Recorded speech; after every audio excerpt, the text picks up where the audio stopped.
Você está no canal Eu Estudo a Lição com o pastor Samuel Camilo.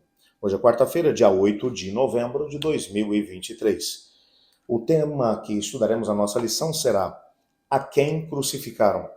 Texto base, Atos capítulo 2, versos 37 e 38, que diz assim: Que faremos, irmãos? E Pedro lhes disse: Arrependam-se, cada um de vocês seja batizado em nome de Jesus Cristo para a remissão de seus pecados, e vocês receberão o dom do Espírito Santo. Antes de nos aprofundarmos um pouco mais no nosso estudo de hoje, eu quero convidá-lo para orar junto comigo.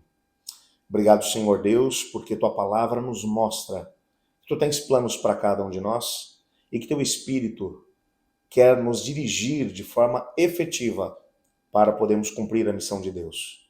Ajuda-nos a podermos viver essa mesma experiência, pois é em nome de Jesus que oramos. Amém. Bem, quando analisamos aquilo que a Bíblia vai mencionar do desdobramento do processo de espera que os apóstolos fizeram enquanto estavam no cenáculo, naqueles 10 dias que antecederam a descida do Espírito Santo, o que estudamos na lição de ontem. Se você tem dúvida, por favor, dê uma olhada no vídeo da lição de ontem. Os discípulos realmente se colocaram à disposição. A motivação da vida deles, o cumprimento da missão, o que eles mais necessitavam, que o Espírito Santo os dirigisse, mostrando que passos eles deveriam tomar a partir daquele primeiro momento. O fato é que no dia do Pentecoste, exatamente 40 dias depois da ressurreição de Jesus, eles estavam reunidos ainda em oração, clamando, quando um grande estrondo se ouviu na parte central da cidade de Jerusalém. Os discípulos estavam por ali quando o Espírito Santo desceu sobre eles e foram vistas como que línguas repartidas de fogo sobre a cabeça de cada um deles. E eles receberam o dom do Espírito Santo, o dom de falar em outras línguas, em outros idiomas. Esse dom não foi dado para que eles pudessem ganhar mais dinheiro, para que eles tivessem mais sucesso na vida comercial. Não, esse dom foi dado a cada um deles com um propósito específico. E o propósito era que eles tivessem a possibilidade de viver a missão de Deus, de cumprir a missão de Deus. Eles precisavam alcançar o mundo daquela época. Como eles o fariam?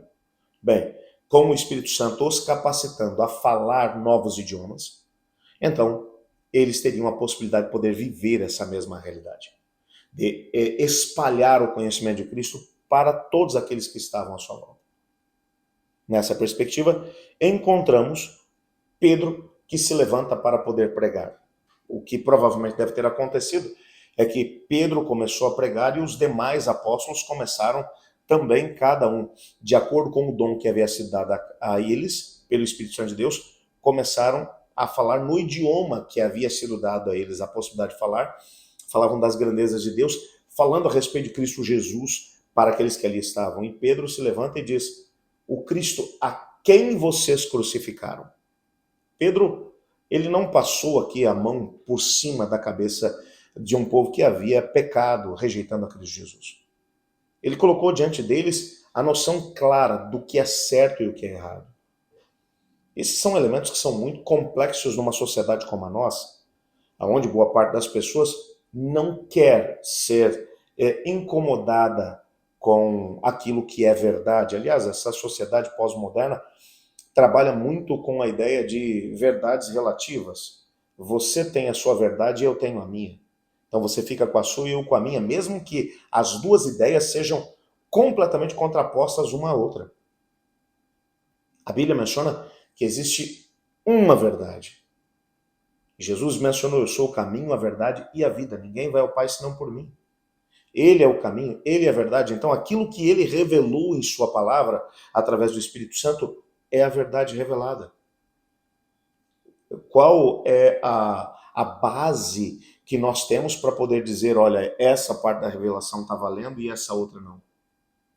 Por isso, o apóstolo Paulo, quando vai falar a respeito dessa revelação, ele vai dizer: toda a escritura é inspirada por Deus e útil para corrigir, para ensinar, para instruir em justiça. Nós precisamos ter bem claro na nossa mente que nós não fomos chamados para acomodar os pecadores para que eles continuem vivendo em pecado. O pecador precisa ser confrontado. E com isso eu não estou dizendo que nós temos que ferir as outras pessoas, magoar as outras pessoas. Você percebe nitidamente que Pedro fez com que eles percebessem o pecado que eles haviam cometido. Vocês rejeitaram a Cristo, vocês o condenaram à morte. Mas ele ressuscitou e foi ao céu e voltará. E a pergunta que os indivíduos fazem demonstra que eles entenderam isso. Eles estavam convictos daquilo que eles haviam feito. Então eles clamaram: que faremos, irmãos? O que é que nós podemos fazer agora para remediar isso tudo? Então Pedro vai dizer: arrependam-se e cada um de vocês seja batizado em nome de Jesus Cristo para a remissão de seus pecados, então receberão o dom do Espírito Santo. O caminho é apresentado depois que o indivíduo entende o problema no qual ele está vivendo. O problema da nossa geração hoje é que as pessoas têm dificuldade de chamar o pecado de pecado e começam a desculpar os atos pecaminosos cometidos por essa geração. E as pessoas começam a olhar para os seus atos pecaminosos e achar que não é tão errado assim fazer aquilo que é pecado. Portanto, quando o Espírito Santo vem sobre nós, ele nos dá a convicção da verdade. Ao mesmo tempo, a convicção de que o juízo está acontecendo. E, ao mesmo tempo, nos dá condições de podermos confrontar o pecador, amando-o em Cristo Jesus, mas mostrando para ele a diferença entre certo e errado. Somente o Espírito Santo pode agir de tal forma que esse tipo de coisa aconteça. O pecador ser confrontado e, ao mesmo tempo, sentir a necessidade de mudança. Só o Espírito Santo pode fazer isso.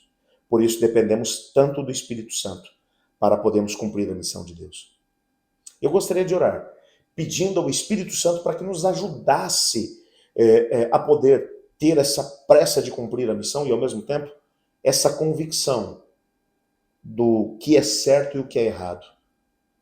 E, ao mesmo tempo, essa clareza, esse discernimento e essa força moral para chamar de pecado o que é pecado e, ao mesmo tempo, apontar o caminho da salvação para aqueles que estão em pecado. Vamos orar por isso?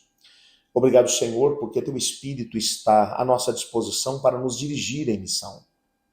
Mas ajuda-nos a podermos ter a convicção clara do que é certo e o que é errado. De não chamar de certo aquilo que é errado e de não chamar aquilo que é errado de certo. Mas, ao mesmo tempo, nos dê sabedoria para confrontarmos o pecador e, ao mesmo tempo, mostrar que existe um caminho melhor do que o pecado, que é uma vida renovada em Cristo Jesus. Nos ajude a vivermos isso tudo, cheios do Espírito Santo, pois é em nome de Jesus que oramos, pedindo ainda que o Senhor ouça cada pedido que foi enviado para cá, para a nossa comunidade de oração. E, ao mesmo tempo, aqueles que ficaram no coração dos meus irmãos e irmãs. Ajuda-nos, Pai, pois é em nome de Jesus que oramos. Amém.